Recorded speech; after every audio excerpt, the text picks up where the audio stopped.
Vi kommer til at kigge på både, ja, nu har I hørt om sygeplejevidenskab, jeg siger også lige lidt om mig selv, og mine erfaringer og Vels erfaringerne, og lidt om, hvorfor jeg brænder for at forebygge omsorgstræthed. Og så kommer jeg ind på baggrunden for kollegaløft-metoden, som er den metode, jeg har udviklet til teams og organisationer og til individer i forhold til at dæmpe og forebygge omsorgstræthed. Jeg kunne egentlig godt sådan lige tænke mig at høre fra et par stykker af jer, hvis der er nogen, der vil dele, hvorfor I synes, at det er relevant at bruge tiden på det her i dag. Hvad, hvad er det, I er optaget af? Er der nogen af jer, der har lyst til lige at sige noget om det, så vil det være Altså, rigtig. jeg kan godt byde lidt ind. Ja, Jeg er Mia på min arbejdsplads, ja, og er optaget af de psykiske belastninger, vi udsættes for, og forebygge det faktisk også, og forebygge omsorgstræthed ja, i relation til de belastninger, vi møder i dagligdagen. ja, yes. Godt, så du griber alt, hvad du kan af viden Ja, og, ja, og input. ja. Ja, super godt. Jamen, spørg gerne undervejs eller bagefter, Henrik, i forhold til, om der er noget, du gerne vil have uddybet, eller, eller skriv til mig bagefter. Mm? Hvor sidder du henne? Arbejder på Hospice Sydvestjylland i Esbjerg. Ja, Ja. super. Godt. Tak for det. Andre, der har lyst til lige at byde ind her fra starten af. Ellers så går vi stille og roligt videre. Øhm, jeg har arbejdet med omsorgstræthed og stress igennem 20 år, både på organisatorisk niveau og på individniveau. Og i dag der er vel også en gruppe dygtige konsulenter, som er med ude og undervise forskellige steder i de her processer, der dæmper omsorgstræthed. Og indtil videre så i forhold til kollegaløftmetoden, så har vi haft omkring 1000 medarbejdere i forløb, som har lært nogle af de her redskaber. Øhm, det, der er forskellen på andre tilgange til stress og omsorgstræthed på arbejdspladser, det er, at på velfærdsområdet, det er, at vi i stedet for kun at kigge på individet, så er kollegaløftmetoden, den vender simpelthen opmærksomheden fra alt det, vi lærer omkring, hvordan vi skal håndtere patienter og borgere i forskellige sammenhænge, til at kigge på, hvordan kan vi gøre sammen? Hvordan kan vi bruge noget af det, vi allerede ved, og få lidt mere viden til at gøre noget for hinanden i gruppen? Så i stedet for, at det kun er individet, det handler om, når det handler om omsorgstræthed, så gør kollegaløftmetoden det, at den kigger på gruppen, og hvordan vi kan hjælpe hinanden, så det ikke bliver en ensom proces at blive omsorgstræt og komme tilbage igen, eller forebygge det. Øhm, så kollegaløft-metoden, den blev udviklet på baggrund af interviews og dataindsamlinger og spørgeskemaer igennem de her 20 år, hvor jeg har været optaget af emnet. Og jeg har virkelig oplevet, hvor mange varianter af ansvarsplacering, der er dukket op i tidens løb i alle de her samtaler og undersøgelser, jeg har lavet. Øhm, fordi når vi er drænet og trætte, både som gruppe, men også som individer, eller som samfund i virkeligheden også, så prøver vi på at overleve, også ved at finde ud af, øh, hvor skal vi placere ansvaret henne for det her, der er så ubehageligt for os. Og det er politikere, der kan være skyld i det, det er ledere, det er borgere, det er pårørende, det kan være kollegaer, der er bøvlet at samarbejde med, økonomien, ressourcerne, redskaberne. Så der er egentlig mange måder, vi prøver at forklare på, hvad problemet er, og hvem der er skyld i problemet. Og det, jeg hele vejen har været optaget af, det er Fordi vi kan godt blive enige om, at der er både strukturelle udfordringer og også på de forskellige arbejdspladser forskellige udfordringer, der gør, at vi bliver drænet.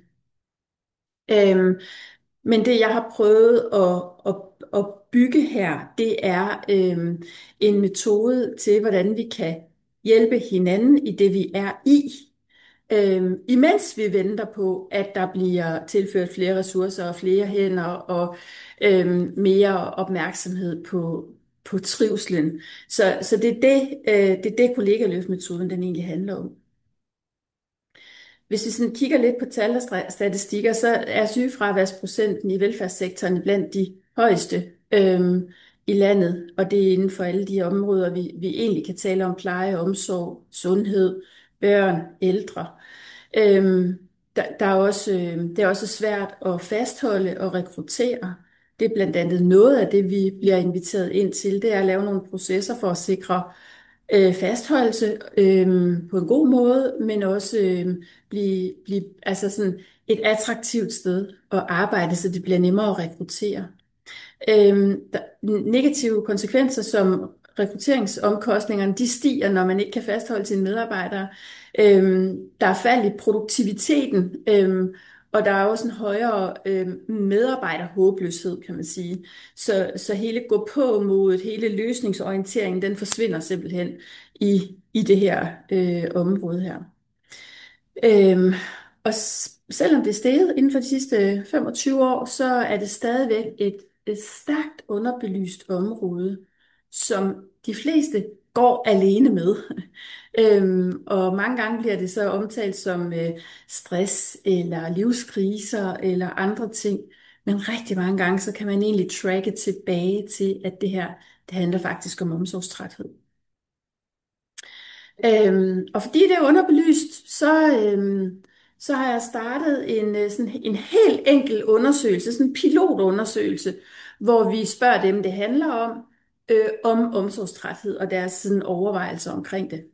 Øhm, og jeg har aftalt med mig, at hvis I har lyst til at dele den her undersøgelse på jeres arbejdspladser, for den er ikke afsluttet endnu, den er i gang, så vil hun lægge et link op til undersøgelsen inde hos hende på sygeplejevidenskab, så I kan gå ind og finde den derinde, når vi er færdige i dag. Det er ikke sikkert, at det lige bliver lige med det samme, der skal lige noget teknik til, men sådan i løbet af hvad? I dag eller i morgen, eller hvordan? Maj?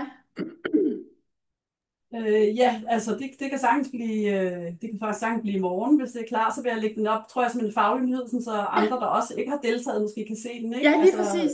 ja, Ja, super. så vil den ligge der, ikke, tænker Ja, jeg, så den kommer op. altid. Ja.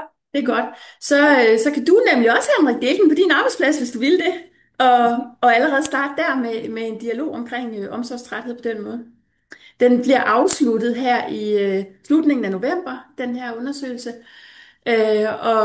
Og så samler vi dataene sammen og bearbejder dem, og så skal jeg så i gang med at skrive en rapport omkring det, som vi er klar med en gang i januar, februar, vil jeg tro.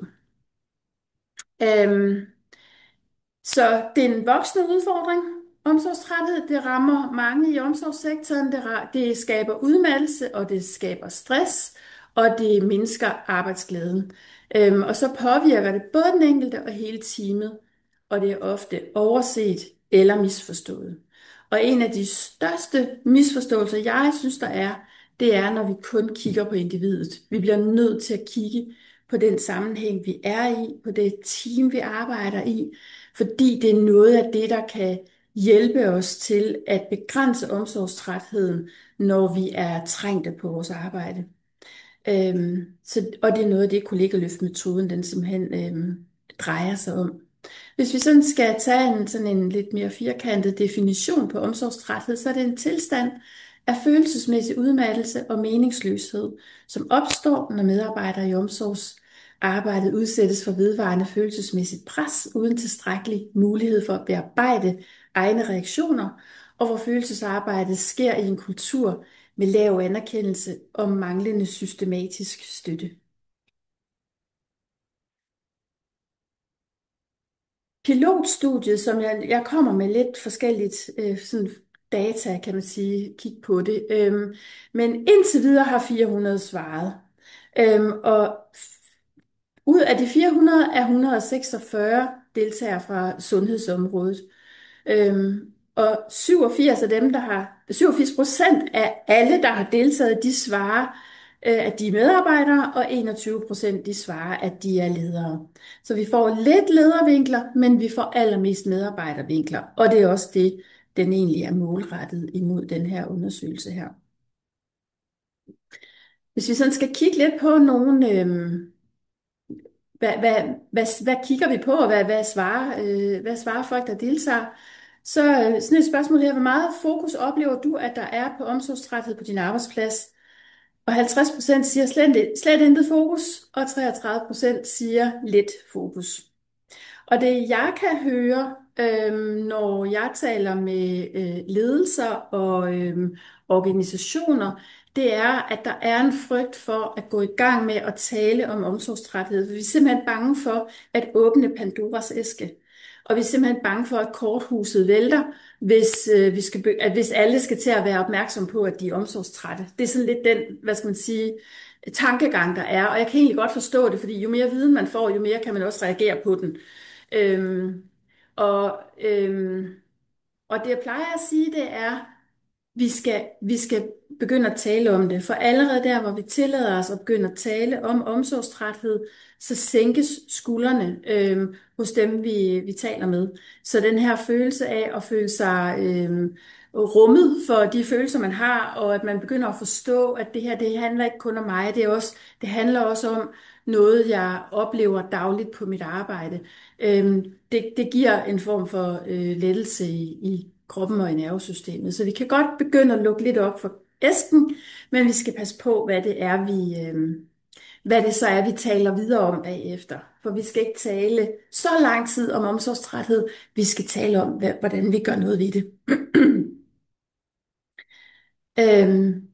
Spørg også, hvad mener du er de vigtigste årsager til omsorgstræthed på din arbejdsplads? Og det her, det er bare, jeg tror, jeg har fået, det er sådan det er en, man frivilligt må skrive noget ind, en lille tekst. Jeg tror, altså 300 af dem, der har svaret, de har også givet sig tid til at skrive sådan en lille kommentar her. Så det her, det er 4 eksempler på kommentarer, det som mennesker skriver. For stort arbejdspres, manglende anerkendelse, de forudsigelige pauser, der ofte bliver korte, der er for travlt, patienterne bliver dårlige, og der er for få sengepladser, og dagligdagen føles nemt som kampen uden ende. Presset hverdag, grundet tid, sygdom og lignende. Ikke til stede ledelse, manglende samarbejde mellem ledelse og ansatte. Og ikke til stede ledelse og manglende samarbejde mellem ledelse og ansatte, det handler også ofte om, at der er et meget stort ledelsesspænd inden for velfærdsområdet. Så en leder har rigtig mange medarbejdere, og derfor så bliver der den her usynlige ledelse ofte. Er der nogen af jer, der har lyst til at byde ind med? Er der noget af det her, du genkender? Hvad tænker du om det? Hvad giver det anledning til lige at høre det her og læse det her?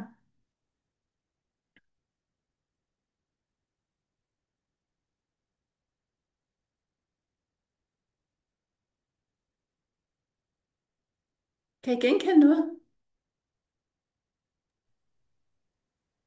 Jeg tænker også fra min tidligere arbejdsplads, at det også handler meget om kultur, Ja, hvor der bliver sådan en, om det taler man så bare ikke om, ja, eller yes. her skal du bare passe dit arbejde, ikke? Og dem, der så har været der i mange år, er ikke åben for noget som helst, fordi de passer bare deres egen biks, Ja, fordi de ja, oplever, at det er yes. nytteløst at gøre noget, ikke? Ja, præcis. Ja. Lige præcis. Det er meget interessant, fordi det der med, så passer jeg bare min egen biks, det er egentlig et tegn på, altså at man er drænet. Det er lige så snart man begynder at trække sig og lukke af, så er det faktisk et tegn på omsorgstræthed. At man har været i det for længe, og man finder sine overlevelsesstrategier i det. Og så udvikler der sig nemlig den her kolde kultur, som man godt kan kalde det. Og det er ikke med vilje, men det sker bare alligevel. Ja. Jeg kan også godt genkende det fra min tidligere arbejdsplads. Ja, Det var så dagbehandlingsskole, hvor et godt kollegaskab over årene, det blev mere og mere, at man var nødt til at passe sin egen butik og for at overleve i det. Men det var ikke noget, man snakkede om. Det blev personligt gjort, det man ja, ikke kunne ja, holde. ja, ja, præcis. Det bliver meget individuelt og Ja. på en måde også lidt skamfuldt.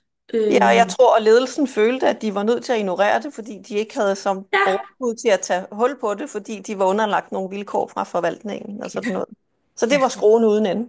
præcis. En nedadgående spiral. Ja, Ja. der er meget opslidende. Mm, ja, meget genkendeligt, det I siger der. øhm, Jeg så kan har jo vi, godt ja, genkende noget. Lige nu på min arbejdsplads for eksempel, der er der sker rigtig mange forandringer og tiltag, hvor at vi ikke bliver taget med ind over. Derudover så er ledelsen jo så heller ikke synlig. Så det her med, at vi føler os lidt bare som sådan nogle brikker, ja, altså vi skal bare følge med. ja, Så et er, at de ikke er synlige, og to er, at altså, ja, vi bliver jo heller ikke hørt, hvis de overhovedet lytter til os. nej, Så ja, det er hårde vilkår. ja, det er det. Ja, Også fordi vi mangler ressourcer hele tiden, ikke? ja. Og det bliver sådan lidt modsatrettet. På den ene side, så skal vi være en produktionsenhed, der skal levere og producere og bide tænderne sammen og få tingene igennem, ikke? Og på den anden side, så skal vi være empatiske og omsorgsfulde i Mm. mødet med dem, vi har med at gøre, ikke? Og det clash der kan virkelig gøre noget inden i os, hvis det ikke er noget, vi får talt om. Ja, Skal give empati, men vi får ikke rigtig noget. Vi skal kontrollere vores følelser, men der er ikke rigtig nogen, der hjælper os med at bearbejde det, der så opstår i os ja, lige undervejs. præcis. Ja. Mm. Ja, tak. Tak for det. Så blev jeg så lidt nysgerrig på, fordi vi har kollegaløftmetoden, så blev jeg nysgerrig på, hvad mennesker man egentlig tænker, der er brug for. Og derfor så spurgte vi, hvilken type viden og redskaber tror du vil hjælpe mest? Og det kan I så se her. Og det I kan se her, det er, at det man svarer mest i den her undersøgelse, det er redskaber til egenomsorg, sunde pauser og restitution. Og det synes jeg egentlig også godt er, at det er også en del af det. Men det også viser mig, ud fra mine erfaringer, det er, at vi er stadigvæk på individniveau her. Så vi er stadigvæk på, at det er individet, der tager ansvaret, og det er også individet, der bliver årsagen, eller hvad skal man sige, det bliver individet, vi sådan tænker på. Så når der bliver en, der er sygemeldt, jamen så håber vi på, at der er nogen, der hjælper den, der bliver sygemeldt, og så arbejder vi andre videre så godt vi kan. Hvor det stadigvæk bliver den her individuelle proces og individuelle skade, der kommer i fokus. Ja, helt. Jamen, jeg tænker, at det er vel også grundlaget for, at man overhovedet kan arbejde sammen og være åbne for hinanden, at man har det overskud, fordi man overhovedet får en pause. Ja, Jeg kan jo helt godt sikkert. genkalde mig månedsvis uden at holde pauser, og hvor man arbejder længere tid, end man skal hver dag, uden nogen anerkendelse. Men Ja, hvis man havde nogle pauser, det der er basis for, at man ja, overhovedet kan have overskud til at samarbejde ja, på en ja, anden måde. ja, Så det fuldstændig. vil, det, Nu røg lyden jeg lige. siger, det er vel relevant nok, at 40% Ja, svarer, det ja, er basis. ja, det er helt relevant.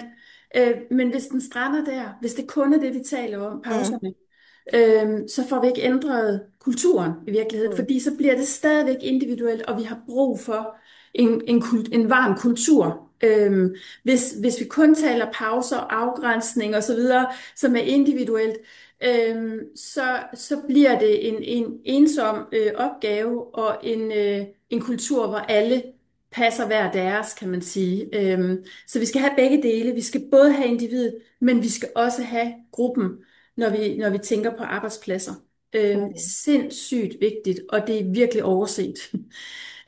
Ja. Øh, Jeg sidder også og tænker på det med, at arbejdspladsen jo skal tage sit ansvar. Altså, vi er jo, det er noget med, at vi altid skal kigge indad. Det er individets ansvar for at få det godt, men hvornår vil arbejdspladsen hjælpe os? Ja, Men altså, yes. det er jo forhåbentlig også deres ønske at holde fast i os. Ja, præcis. Og det der foregår, eller det der sker, det er, der er alle mulige efteruddannelser, der er alle mulige gode ting, der bliver sat i gang for mennesker, så deres faglighed kan blive øget og vedligeholdt osv. Men bevidstheden om, at der er noget, vi kan gøre med hinanden som arbejdsgruppe, den findes ikke. Den viden er der faktisk ikke. Og den effekt, det har, at vi får den viden om, hvordan vi kan, hvilke redskaber der er til, at vi kan gøre os selv til en stærk og varm arbejdsgruppe, er noget af det, der mangler, og noget af det, der gør, at vi kan komme igennem dagen, hvis vi tænker over steder, vi har arbejdet, hvor det fungerede godt. Hvad var det så egentlig, der fungerede? Det var ikke kun anerkendelse fra ledelsen, det var også, at vi så hinanden og bakkede hinanden op og støttede hinanden. Ja. Ja. Mm. Øhm, så i forhold til at komme i gang med dialogen omkring omsorgstræthed på arbejdspladsen, så det jeg vil sige, det er tale om omsorgstræthed, men også begynde at tale om, hvordan kan vi hjælpe hinanden. Øhm, så til at forholde de pauser, vi skal holde, til at sætte tempoet ned, når vi ikke behøver at være oppe i et meget højt tempo. Vi kan godt ændre tempo i løbet af en dag, for eksempel. Altså komme i gang med at have dialogerne omkring det her. Øhm, Man kan også gå i gang med at uddanne sit personale i kollegaløft. Man kan fokusere mere på kollegaløft end omsorgstræthed, fordi hvis vi laver skiftet, vi anerkender omsorgstrætheden, men taler om, hvad skal vi gøre ved det, så bliver det løsningsorienteret og fremadrettet, det vi arbejder med, og den energi, vi kaster ind i det. Så der, hvor der er organisationer, der er bange for, at skal vi nu til at tale om det, så er det rigtig godt at have det her med, lad os prøve at tale om, hvordan kan vi støtte hinanden i de vilkår, vi er i lige nu. Fordi det er jo den der, det er et vilkår, det er et vilkår, det er et vilkår. Hvordan kan vi støtte hinanden, mens vi er i det, vi er i, og venter på, at nogle vilkår og nogle ressourcer og nogle rammer bliver bedre forhåbentlig med tiden. Øhm, Det kan være godt at begynde at tænke på at nedsætte en arbejdsgruppe og tale om, hvordan man sådan, kan arbejde lidt mere systematisk med at nedbringe omsorgstræthed, afsætte noget tid, nogle ressourcer, fordi det er bæredygtigt at gøre det. Øhm, og så har jeg lige skrevet lyt eller læst til bogen Aldrig mere omsorgstræt. Og jeg sender det ud til jer, link ud til jer også. Det er den her lille bog, den kan jeg sende som e-bog til jer, så I nemt kan downloade den. Og så har jeg lavet sådan en guide til at komme i gang med dialogen om omsorgstræthed på en arbejdsplads. Den sender jeg også til jer, så kan I blive inspireret af det. Hvis vi sådan går lidt videre med omsorgstræthed, så kan man helt enkelt sige det sådan her. Omsorgstræthed opstår, når man har været i følelsesarbejde for længe, for intenst, for alene med for lidt støtte. Det er sådan set det, der gør, at vi udvikler omsorgstræthed, så vi bliver syge af det. Øhm, så det at blive bevidst om, at der er nogle ting elementer i for længe, for intenst, for alene og med for lidt støtte, hvor vi faktisk kan hjælpe hinanden til, at det bliver knap så ensomt at have det her arbejde her. Det fører til omsorgstræthed, men vi risikerer også, at det fører til den forråelse, som vi har set så mange sager på. Og den er allerede på vej, når man opdager, at man går på et arbejde, hvor man lukker i, når man kommer ind ad døren, og hver mand passer sit. Det er faktisk nogle af skridtene hen imod en form for forråelse. Øhm, så det er egentlig vejen i det her. Når det vokser, så ser vi flere sygedage, mindre overskud til kollegaer og til borgere, øget konfliktniveau og tab af mening og motivation. Både individuelt, men også på gruppeniveau, altså på teamniveau, er det vi kan se. som tegn på, at her er en drænet eller udtrættet gruppe eller organisation. Øhm, Så har jeg lige et spørgsmål her. Hvornår har du sidst mærket, at I var presset på dit job? Og hvad lagde du særligt mærke til i jeres samarbejde? Eller hvad lægger du særligt mærke til i jeres samarbejde, når I er presset der, hvor du arbejder?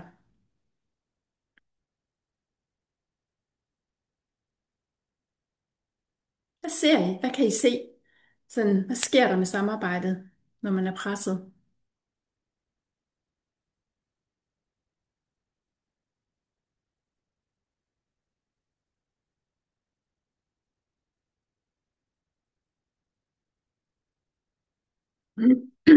På min arbejdsplads, tidligere arbejdsplads, der var det sådan, at flere og flere søgte om uddannelse eller at tage ud af huset selv med et enkelt barn og så videre, for at slippe væk Ja, fra yes. det der. Ja, Selvom vi havde et smadret godt samarbejde og var opmærksomme på ja, at hjælpe hinanden med omsorgstræthed. Men til ja, sidst opgav man, fordi der blev presset flere og flere opgaver ned over hovedet. Og man ja, kunne gå, hvis man var omsorgstræt, fra den ene soloopgave til den anden soloopgave. Det var ligesom muligheden. ja, det var muligheden. Yes. Ja, ja, Så det er et tegn. Det er et tegn, kan man sige, på, at der er noget her. Der er noget galt her. Ja. ja.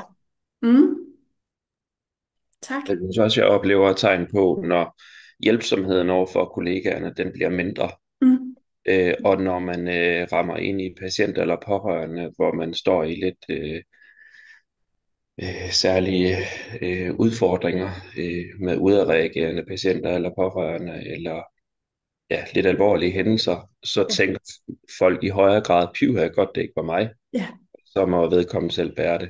yes. Ja, det er også et tegn. Det er et tegn på en omsorgstræt gruppe eller organisation. Ja, helt tydeligt. Overlevelsesmekanismer, ikke? Ja. Så når det får lov at vokse, så øh, er det fordi, vi har brugt vores spejlneuroner og vores empatiaktivering så meget, at vi er blevet slidt op af det, kan man sige. Og i nogle tilfælde kan vi også tale om en overinvolvering, og det kan også være et tegn på, at vi er ved at være rystet eller sådan drænet, at vi ikke har så meget filter mere og kommer til at overinvolvere os, for eksempel. Sådan rent stressresponsmæssigt, så ved vi, at langvarig følelsesmæssig belastning, det øger kortisolen og udmatter nervesystemet, så det er ikke kun tempobelastning for eksempel, eller frygtbelastning, der giver de her stressresponser. Det er også den langvarige følelsesmæssige belastning, der giver stress i kroppen.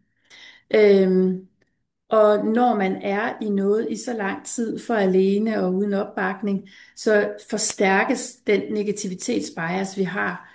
Fordi vi er i forvejen bygget sådan, så vi har en negativitetsbias, hvor hjernen den husker at reagere stærkere på det svære end på det gode.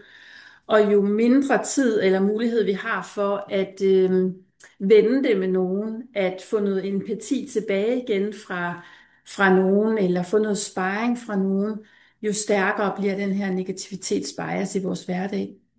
Og helt fysiologisk, så kan det give sig udtryk i søvnforstyrrelser, spændinger i kroppen, der medfører smerter, for eksempel øget træthed, kortere lunte og sænket glædesniveau. Så det er også nogle af de omkostninger, det har, og nogle af de tegn, man kan se. Og, og det her, det er jo igen en form for individuel monitorering. Altså det er jo kroppen, der sender nogle forskellige signaler her til os om, at det er blevet for meget. Men vi kan også godt se det på gruppeniveau, at vi lukker i, vi får en kortere lunde over for hinanden, vi bliver mere konkluderende og konstaterende om, at det er sådan, det er. Øhm, og som du kommer med, Helen, så skærmer vi os på forskellige måder ved at ja, have individuel kontakt med nogen, eller ved at ønske helt andre opgaver, der ikke har noget med borgere eller patienter at gøre, for at undgå for meget af den kontakt, der er så drænende, fordi man er blevet overdisponeret for kontakt, kan man sige, så man bliver så nærmest allergisk over for alt, hvad der handler om at skulle give mere omsorg. Det, er sådan, det sidder nærmest heroppe i mange tilfælde. Sådan, ja. Øhm, Kollegaløft er sådan en struktureret metode til at styrke trivslen imellem os. Og den er bygget op, så den er let tilgængelig og genkendelig. Det er sådan noget, der er noget logik i det, men er grundigt teoretisk funderet. Øhm, Og så handler det om med kollegaløft at forebygge omsorgstræthed gennem en fælles indflydelse og en fælles kultur. Så vi kommer tilbage til en følelse af at have en indflydelse på vores trivsel og en indflydelse på den kultur, vi er en del af. Det, det der med ikke at tale om det. Jeg plejer gerne at sige, og jeg tror, det står på en af de tidligere slides, vi har været ved, at selvom vi ikke taler om det, så går det ikke væk. Det vokser sig bare større under overfladen. Og det er noget af det, vi virkelig skal tage alvorligt her. Øhm, og så fokuserer kollegaløftmetoden på fælles træning frem for individuel fokus, kan man sige, eller individuelt ansvar. Det er ikke et individansvar, det her. Det er det simpelthen ikke. Jeg har lavet den her model her, hvor vi kan se os selv inde i midten. Men at når vi har det godt, og når vi har det skidt, så øver det indflydelse på både den ene, jeg er i kontakt med. Det øver indflydelse på dem, vi er i team med, og det øver indflydelse på alle dem, vi er i kontakt med. Så når vi begynder at kigge på at gøre noget bedre i en gruppe, så har det indflydelse, positiv indflydelse på os alle sammen i det her system, som vi godt kan kalde det. Det smitter også helt ud til patientsamarbejdet og pårørende samarbejdet, når vores team og vores kultur på vores arbejdsplads, den er, hvad skal man sige, øh, drejes, altså handler om, er påvirket af, at vi har det godt med hinanden, og at vi tager vare på hinanden som kollegaer. Kollegaløft-metoden, den handler om at få lavet et fokusskifte fra syndebuk til ressourcer og løsninger. Træning i kollegial sparring. Jeg har lavet en meget enkel lille model, som er nem at lære, så vi kan få lavet noget kollegial sparring med hinanden, når vi har været udsat for nogle svære situationer, eller bare føler os ekstra drænet en dag. Redskaber til at vende kulturen fra brok til løft og løsninger, og få indflydelsen på trivselen tilbage til gruppen, frem for at vi får den deponeret hos ledelsen eller organisationen eller politikerne, og kan se frem i en lang ventetid på, at det bliver bedre. Og så er det simpelthen viden og værktøjer til at vende kulturen fra kold til varm, fordi det er det, man kan se, der er det største faktor i omsorgstræthed, træthedstegn i en gruppe. Det er, at den går fra at være en varm gruppekultur til at kølne af, kan man sige. Så vi hver især passer vores og trækker os fra fællesskabet i overlevelsens tegn. Så der er jo ikke noget at sige til det. Det er sådan, det er. Altså, det er det, der sker med os. Øhm, Den springer jeg lige over. Så kollegaløft, det er en struktureret og anerkendende metode til at styrke trivsel og samarbejde og faglig bæredygtighed i arbejdsfællesskaber. Og metoden den bygger på forskning fra den daglige praksis i Danmark og teori fra internationale eksperter fra førende universiteter. Og kollegaløft, det sker, når medarbejdere bevidst anvender redskaber, der hjælper hinanden med at se muligheder, finde løsninger og fastholde fokus på det, der virker. Samtidig med, at der skabes plads til refleksion og støtte og læring på tværs af faglige og personlige perspektiver. Så vi kan godt sige, det kan ikke være rigtigt, det er os, der skal lave det her stykke arbejde. Der må være nogen, der sørger for nogle bedre arbejdsbetingelser. Og jeg kunne bare ikke være mere enig. Det kunne jeg ægte ikke. Øhm, men for mig så har formålet med at udvikle kollegaløftmetoden været, at vi bliver simpelthen nødt til at finde nogle veje og skabe noget godt for os selv på en arbejdsdag eller på en arbejdsplads i en arbejdsgruppe, mens vi venter på det andet. For ellers så er det, vi oplever den her lammelse her i i vores arbejdsliv, kan man sige. Øhm, Se, individuelt, hvis man sådan skal sige, hvad gør vi allerede i dag? Eller hvad kan vi allerede gøre i dag? Og der er vi faktisk inde på noget af det, du taler om, Helen, ikke? Altså, hvis vi kigger individuelt på det. Hvad kan vi allerede gøre i dag? Altså virkelig huske at holde pauser i løbet af dagen. Huske at jeg beklager stavefejlen her.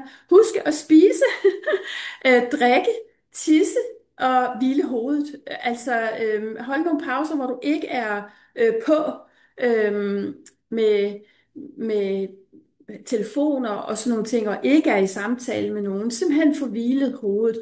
Og det her, det er små minutter af gangen, vi taler om her. Noget, man sammen på en arbejdsplads og individuelt kan sikre sig at prioritere og få puttet ind i hverdagen, når først man er bevidst om, at det virkelig kan gøre en kæmpe forskel.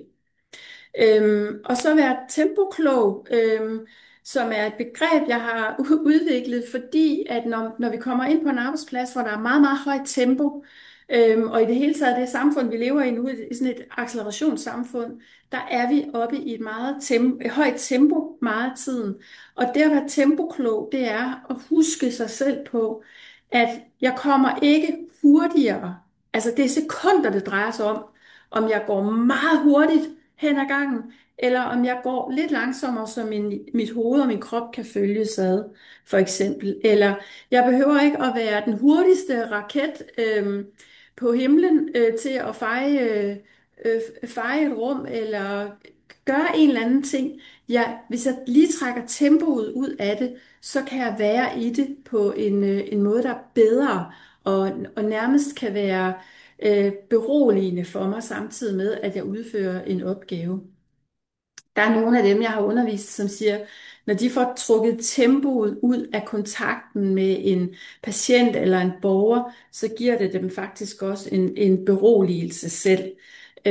Frem for hvis de er i kontakt med en patient eller en borger, og hele tiden er på vej til det næste, fordi vi alle sammen skal hjælpes ad med at få det hele overstået så hurtigt som muligt. Så der er noget der i det med at være tempoklog, vi kan være nysgerrige på.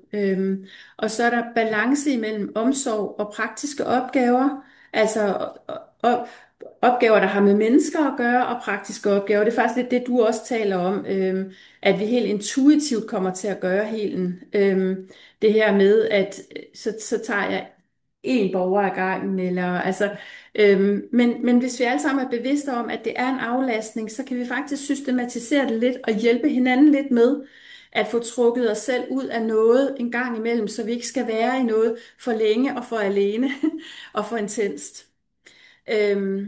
Og så er det også godt at have et skift fra arbejde til private dig, altså at få lagt arbejdet fra dig, når du går hjem. Få lagt frustrationerne fra dig over, hvordan ressourcerne er fordelt. Få lagt alt det fra dig, nærmest som sådan en kåbe, du tager af og lægger fra dig. Og så bevæger du dig hjem i private dig, og det kan godt tage en halv time cirka. Nogen fortæller, at de sidder derhjemme, og så stener de en halv time med en kop te, fordi de simpelthen altså er så udmattet af alt, hvad de har været, hvad skal man sige, har taget imod på arbejde. Og hvis det kan laves til en bevidst strategi, det er det, der sker. Det er det, der er brug for. At bevæge sig sådan, hvad skal man sige, lidt langsommere. Jeg ved godt, vi har alle sammen nogle deadlines, også når vi er fri fra arbejde, men bevæge sig lidt langsommere fra professionelle dig til private dig, så du kan nå at få efterladt noget af det der, hvor det hører til, og ikke hjemme hos dig privat. Og så bevidsthed om du har nogle andre, altså omsorgsopgaver, derhjemme? Kommer du som menneske til at tage dig af nogle ekstra omsorgsopgaver i dit netværk, i din familie, som du måske kommer til at gøre for meget, når du nu også har det her på dit arbejde? Så sådan en balance imellem og en bevidsthed omkring, hvad du bruger dig selv til, også privat, kan man sige. Så det er noget af det, man sådan individuelt kan have fokus på. Og i gruppen kan man sprede nogle ringe i vandet. Skal jeg lige holde øje med tiden her? Nej, vi er gået over tiden. Sprede nogle ringe i vandet i forhold til, hvad for en mimik, hvad for et kropssprog vi har med hinanden, når vi smiler, og når vi lytter roligt til hinanden, når vi siger tak, når vi stiller et empatisk spørgsmål, når vi anerkender hinanden på arbejdet, selvom vi er frustrerede, når vi sørger for at give os tid til en øjenkontakt, så smitter det hele systemet, vi er i. Og sådan en positiv handling, den ses og mærkes og høres af alle og skaber sådan nogle bølger, nogle ringe i vandet. Så det er også noget af det, man sådan i dag, hvad skal man sige, kan være bevidst om og gøre for at starte et sted, kan man sige. Ja, så jeg tror, jeg vil stoppe her. Jeg har lidt flere slides, men jeg vil stoppe her for i dag. Og ikke tage for meget ekstra af jeres tid. Er der nogen